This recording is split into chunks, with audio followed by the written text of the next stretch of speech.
G'day and welcome to another video with Better Pics. Hope this finds everyone well. Today's video is going to be a sample edit of this particular image, which I photographed in Kathmandu, Nepal. It was a couple of years ago now, I think 2017 that I photographed this. And it was in Kathmandu just before I was heading out on to work on 2 expeditions in the Everest region, documenting the work of some optometrists who were from Australia, or mostly from Australia, some were from New Zealand. So yeah, I arrived in Kathmandu a couple of days early and had some time to myself, so I thought I'd do what I love doing the most, and that's photographing street scenes in Kathmandu, or any city really. And yeah, it was fantastic. It's such an amazing city, and always enjoy working and traveling and photographing there. This particular morning, I was able to head out to one of the temples pretty early in the morning, in fact just before sunrise. And being a Buddhist temple, obviously the monks are up early, doing morning prayers and yeah, just in the area. So I was very fortunate to capture this photograph of a monk just doing his daily routine and morning routine. And while the light wasn't ideal, it was still a capture that I thought had some real potential to just help tell the story of what daily life is like in Kathmandu. So hope you enjoy this video. It's fairly straightforward. Coming from film days, I tend to try and get everything correct in camera, or as close as possible to in camera, obviously without the sort of ongoing creative approach with editing. But certainly in terms of exposure, I do my best to make sure that it is as close as possible to the result I want in camera. Firstly, just if we just have a look at the settings, you can see it was shot at ISO 3200, 1/80th of a second at 4.5.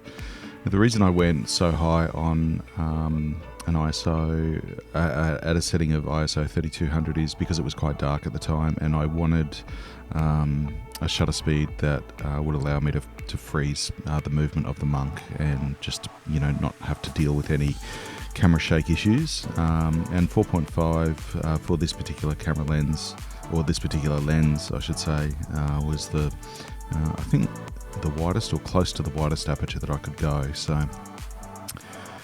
it was a crop sensor camera and just a general lens, so it wasn't any particularly special setup. 3200 was probably a little bit high for what I wanted to go with this particular camera, but I'm actually glad with the results and happy with the results. It's actually given it a nice sort of film grainy sort of texture and feel to the image, and I think as I mentioned earlier, it's got great potential. So let's get into it. So this is the starting exposure, or the starting image, or the image that was captured straight out of camera. You can see it's a little bit different to the original. So getting started, you can see that there's no deep blacks, there's no blown out highlights.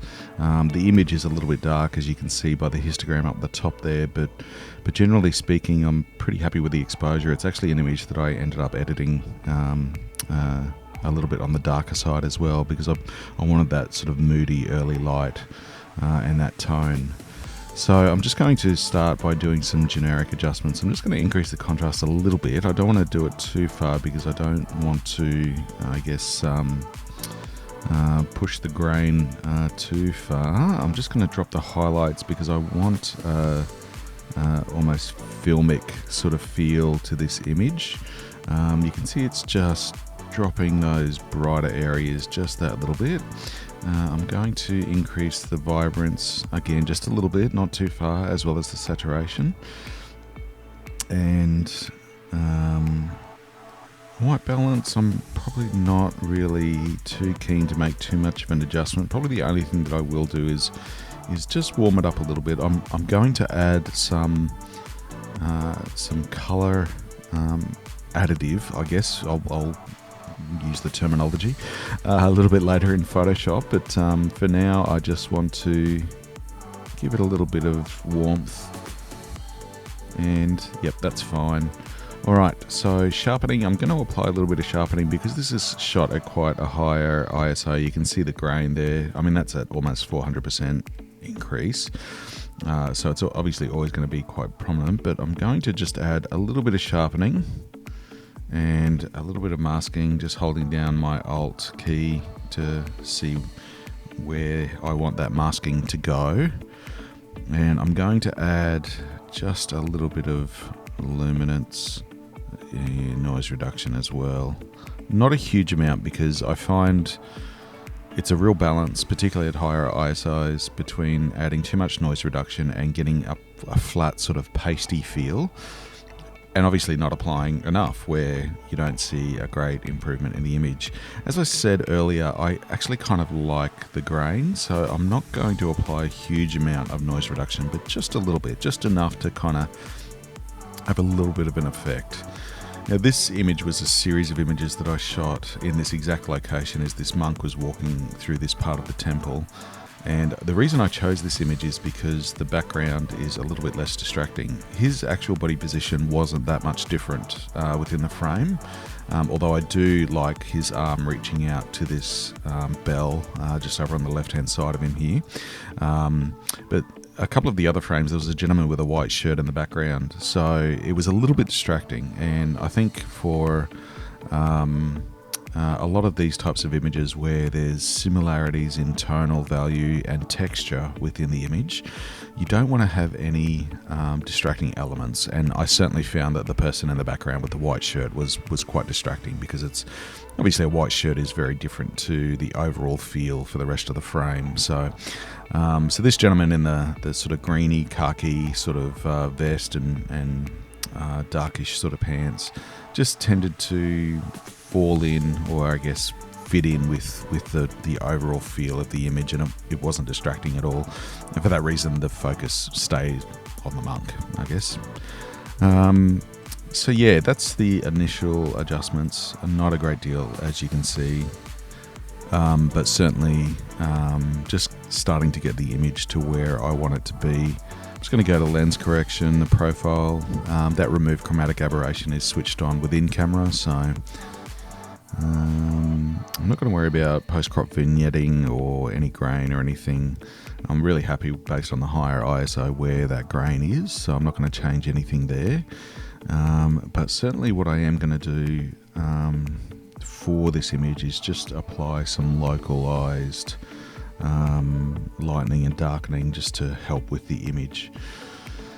So firstly, what I'm going to do is just reduce or darken down the right hand side of the frame, just because I want to bring a little bit more focus to the monk.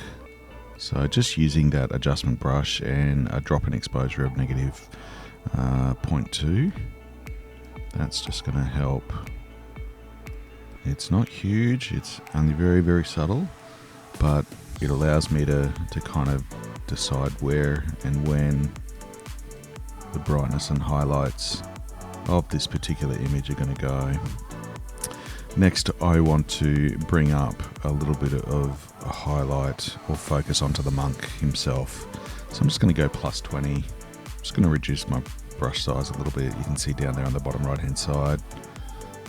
And I'm just going to start painting in a little bit of extra brightness. Again, you can see it's only very, very subtle. I'm going to increase the brightness on that bell because that's what he's obviously connected to within the frame.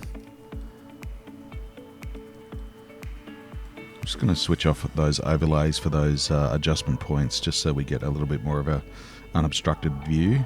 You can see I'm applying quite a number of adjustment brush adjustments, and that can get a little bit distracting after a while, so I'll just switch that off. Just allows me to see the image a little bit clearer as well. I'm just going to also apply a little bit of brightness to the prayer flags. I just like that little bit of color coming through. Just a tiny bit there on the blue one there. But overall, you can see it's been very, very minor adjustments, allowing for the fact, acknowledging the fact that the exposure that I got originally I was really happy with, so there's nothing that I would have changed with that exposure, except for obviously the opportunity to shoot maybe with a little bit more light and lower ISO. But obviously with travel photography, when you're photographing things as they happen, you don't have that control. So the importance is being able to respond to what's in front of you, regardless of what the conditions are, what the lighting is. And if everything starts to come together to, I guess, allow an image that could possibly work, then you've got to respond to that, and often quickly. So for me, I saw that this had the potential of being a really solid image, and I'm like, well, the image is more important than perfectly clean, result from a noise perspective. I was happy to sacrifice that noise and clarity by going up to ISO 3200 for the sake of capturing an image that I think would work. And as I mentioned earlier, I think it has worked really well. So I'm just going to continue very subtly making adjustments with that adjustment brush. I'm going to go back to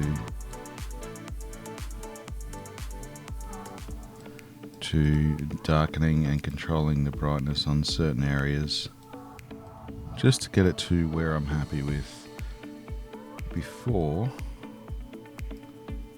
I bring it into Photoshop to add further adjustments and further editing. Alright, I'm pretty happy with that, with where it's at. Just maybe a tiny bit more on the monk's robe. I love the way that his robe is sitting across the back of his shoulders.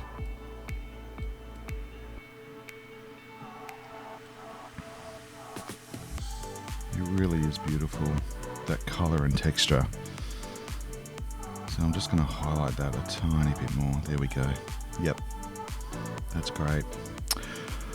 Alright, so as you can tell, it's this image so far I've made adjustments in Adobe Camera Raw, and overall the image adjustments aren't huge. They are very subtle, but they're definitely done with I guess purpose and focus. I know exactly what treatment I want to give this image and how I want it to look, and I know what approach I'm going to take once I open it up in Photoshop, because I want to give it a bit of a tone and feel. So here, this is where I'm pretty happy with the image, and we're just going to have a look at the before and after. You can see really all I've done. I mean, like I said, it's very, very slight adjustments. It really is just bringing in that focus on the monk himself. These aren't groundbreaking. You're watching this video in real time, so it's certainly not a lengthy process or difficult process. It really is just slight adjustments of contrast and color, and then slight adjustments of brightness on different parts of the image. So obviously bringing the focus and attention and keeping it on the monk and the bell and some of the carving that's on this area on the left hand side of the frame. Compared to the original image, not a great deal of difference. Alright, let's just go back to our edit. So now what we're going to do is open the image in Photoshop, and we're going to apply some new adjustments to the image. And what we're actually going to do is place a bit of a color tone over the image. So let's firstly start by duplicating the background layer, and we're going to call that background. We're just going to leave it as the default name, background copy. And what I'm going to do is choose a color that I really like. So let's just have a look at that one. So it's a bit of a golden sort of brown, almost a warm sort of toned color. And what I'm going to do is actually drop that color as an entire solid color over the top of the frame. So you can see down here on the layers, there's the background copy, which I've added in that color. If I turn that off, we've got the original image that's been edited in Adobe Camera Raw and just open in Photoshop. So that's just a separate layer over the top. And what I'm going to do is look at our blending modes. So which if you just go just above the layers in the layers tab. By the way, if you can't see the layers tab, you just need to go up to window and layers. F7 is a shortcut. So any tabs that you don't normally see, you just need to check under window and make sure that those tabs are ticked. And as you can see here, layers is ticked, so it appears. So what we're going to do is have a look now at our blending mode between that top tone and that image underneath. And we're going to start with overlay just to see what effect that has. Now, basically what the blending mode does is it changes how a layer, in this case that solid color, interacts with the image below. And you can see there's a lot of options there. There's, darken, multiply, color burn, right down to hue, saturation, color, luminosity. Bunch of options, but the ones that I'm going to look at today are the ones between overlay and hard mix. Let's have a look at soft light. So you can see that as I click through these, there's a difference in effect of how that layer interacts with the image underneath. And if you want to, say for example, if I go to pin light, if you want to see how the difference is with that color or that layer affects the original photograph underneath, you just need to turn it off. You can see with pin light, it's a very minimal difference. So I'm going to go back to soft light. If I just turn that on and off, you can see what effect it's actually happening.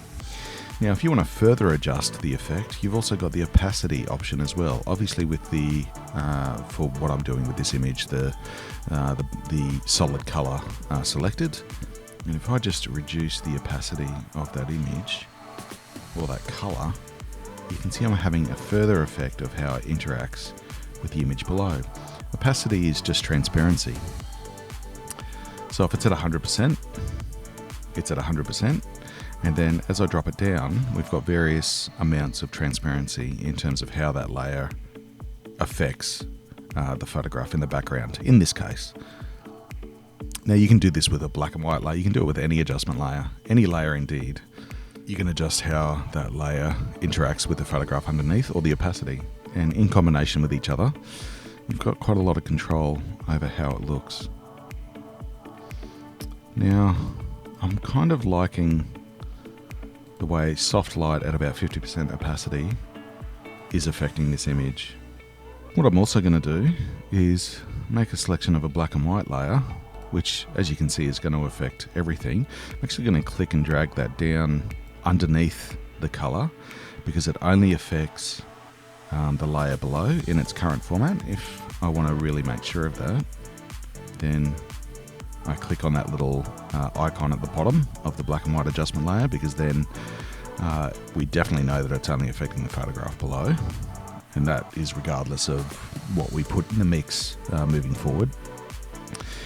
You can see because of that, the background copy with that solid color is still affecting, because it's in the order tree, I guess. It's at the top, so if I turn that on and off, you can see it does have an effect. But what we can then do with black and white is reduce the opacity of the black and white so that there is some color coming through from the background, but we still have that solid color where we've changed the blending modes as well as the opacity. You can see that that is now interacting those two adjustments. So the black and white reduced to opacity of 73%, and the background copy or the solid fill layer that I've put in there with a soft light adjustment option and opacity of 50%, you can see now that that's affecting the image and working together to create a really beautiful image and closer to what I was thinking with the creation of this image and the result that I was after.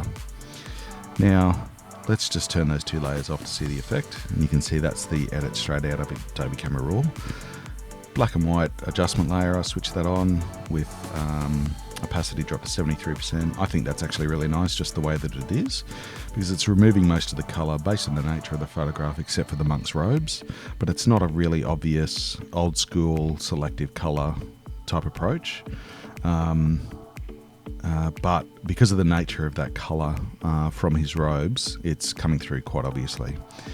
Now, if I then add in that solid colour feel, you can see it gives it an old world, almost sepia-toned feel to the image, but then still with colours that are in the photograph coming through, because with that black and white layer, we've allowed 27% opacity drop, and that means that some colour is going to come through, which you can see obviously in the robes as well as the prayer flags. But based on the nature of what's in the remainder of the frame, the majority of it being stone, which doesn't have in this case a lot of colour, it means that it's giving it a really interesting look, because we've got a warm tone happening on that stonework, but obviously the colour of the robes coming through as well. For me, I really like it. I think it works really well. Now, if you wanted to push the image even further, or experiment with the image even further, let's put the black and white back up to 100%, and we can play with blending modes on the black and white layer as well. Some very interesting options there. For me personally, I actually like the normal option and just the dropping of opacity. Let's go down to 70%, just for a rounded up number. I really like the result, and that's pretty much the result and the image that I was looking for and wanting to achieve. It's certainly got the feeling that I was thinking, and certainly has a result that I was hoping to achieve with the edit of this image. At the time, I knew the odds were stacked against me. It's quite dark, as I mentioned earlier. I had to shoot at ISO 3200, which for this particular camera isn't ideal. But this particular camera has almost a film feel to the images, which I really like. The images respond almost like film. It's got great dynamic range. And I actually think the grain has worked with the image. I think it just gives it a really beautiful texture. And I'd love to see this image printed. I'd love to see how it reproduces in print. Obviously, digitally, looking at it on screen at the moment, really happy with it. But yeah, I'd love to see how the image, as I said, reproduces in reproduces in print. So you can see that there's a number of options that are available to you when you're editing your images. And it's really about thinking creatively around what result you want to achieve, and then moving forward to make those adjustments to your image to achieve that look. For me, I really loved this image as a base exposure. I think I was really happy with it, but I just wanted to create something a little bit more and take the feeling of the image to a different place than what was able to be achieved in camera. And certainly I think the adjustments that we've made between Adobe Camera Raw and Photoshop have achieved it for me. It's certainly a result that I'm happy with. So I really hope this video has been helpful. As always, if you have any questions, please don't hesitate to pop them in the comments below. And if you'd like to see any specific subject matter in the future, please don't hesitate to also pop that in the comments below. Otherwise, thanks for popping in, and hope you have a great day. Take care.